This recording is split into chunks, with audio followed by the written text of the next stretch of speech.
Matagal ko nang sinabi, hindi talaga nakakalimot si VP Sara sa mga taong gumawa ng hindi maganda sa kanya. See? Tinira kayo sa mga sarili niyong baluarte.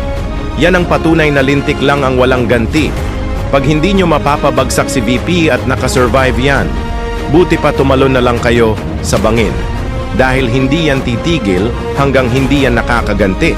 Nakita niyo ginawa pang slideshow ang mga mukha ninyo sa stage. Malalagot talaga kayong lahat pag naupo yung presidente.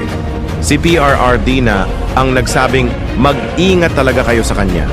Hindi yan gaya ng ibang taong marupok, na konting sorry at paawa lang ayos na.